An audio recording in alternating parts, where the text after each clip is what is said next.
स्त्रियों को माया बतलाया गया है। माया का अर्थ होता है भर्म। स्त्रियों को बंसी बतलाया गया है। पुरुष को मछली बतलाया गया है। बंसी में चारा बांधकर पानी के अंदर लटकाया जाता है। चारा खाने के लोभ से मछली बंसी को अपने मुंह के अंदर घुसा लेता है। बंसी उसके मुंह में फंस जाता है और मछली बेमौत मारा जाता है। स्त्रियों को सांप भी बतलाया गया है। सांप को सावधानी पूर्वक रखा जाता है। सावधानी हटी दुर्घटना घटी, इसलिए स्त्रियों को पर्दे में रखा जाता है। सांप को रास्ते में स्वच्छंद विचरण करने दिया जाए तो वो जिसको तिसको काट लेगा। रामचरितमानस के आरण्य कांड में राम और नारद जी का संवाद पढ़कर समझ सकते हो। तो पहले ज़माने की स्त्रियां क्या थी, पर्दे में रहती थी। आजकल क्या है, अकेले स्कूटी में जाती है चलाकर, लिपस्टिक लगाकर, ठीक है ना। तो पहले ज़माना का लोग उदाहरण देने लगते हैं, जब उसको संस्कार दो तब। या फिर ईश्वर चंद्र विद्यासागर, ऐसे ही महापुरुषों का, अगर ईश्वर चंद्र विद्यासागर थे, राम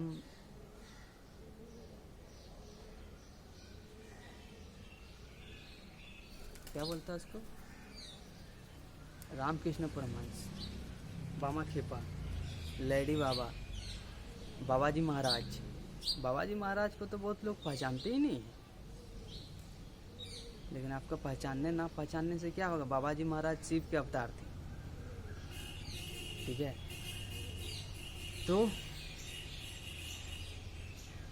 पहले इस तरह से होता था। किस तरह से होता था? स्त्रियों को पर्दे में रखा जाता था। आजकल कहाँ सरकार तो छूट दे दिया स्त्रियों को, ठीक है।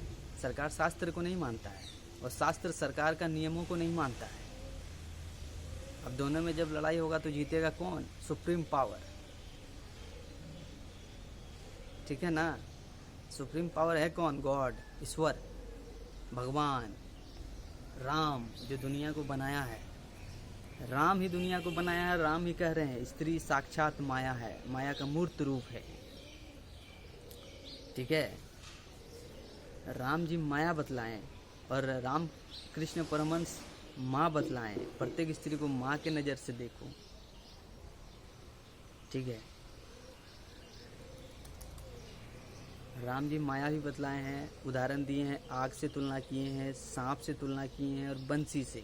बंसी किसको बोला जाता है?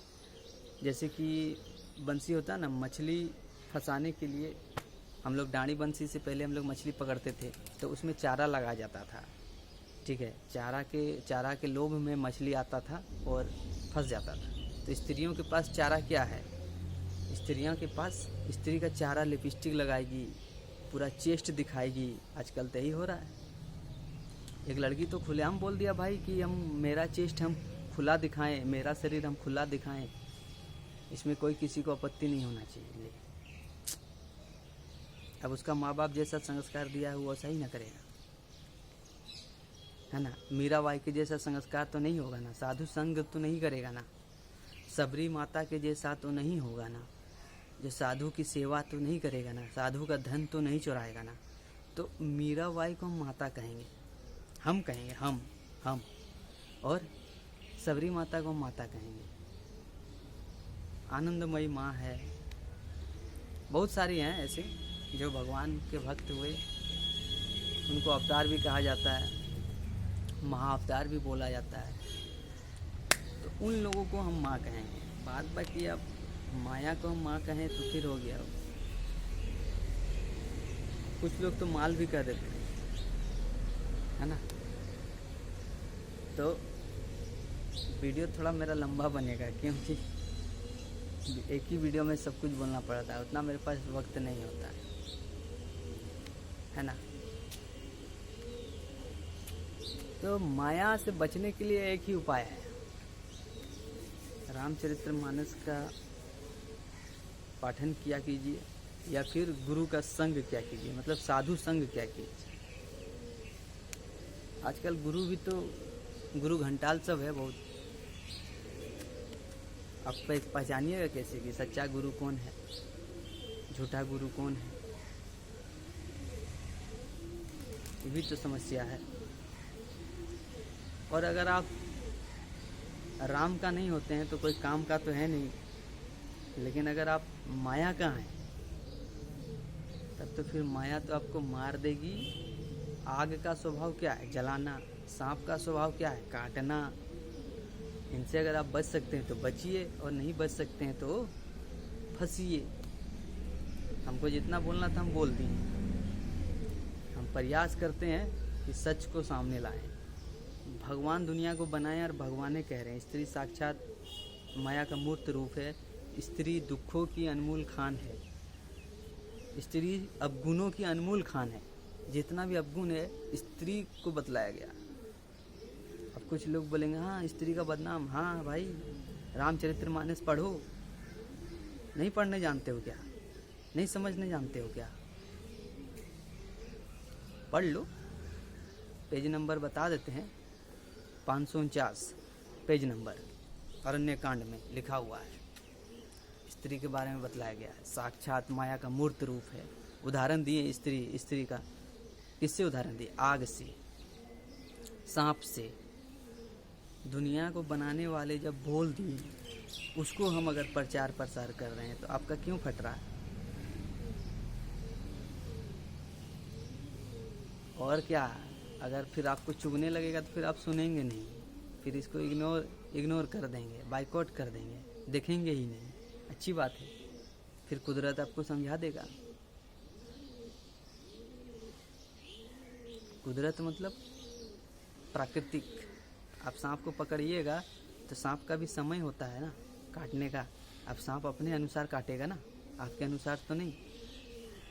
सांप को अगर पकड़ रहे हैं आप, तो सांप आपका कैसे यूज़ करेगी, कैसे काटेगी, कैसे गाड़ेगी, कैसे क्या करेगी, सांप ही ना जानेगा। आप तो नहीं जानेंगे ना, क्योंकि सांप की मर्जी चलेगा, आपका मर्जी नहीं चलेगा।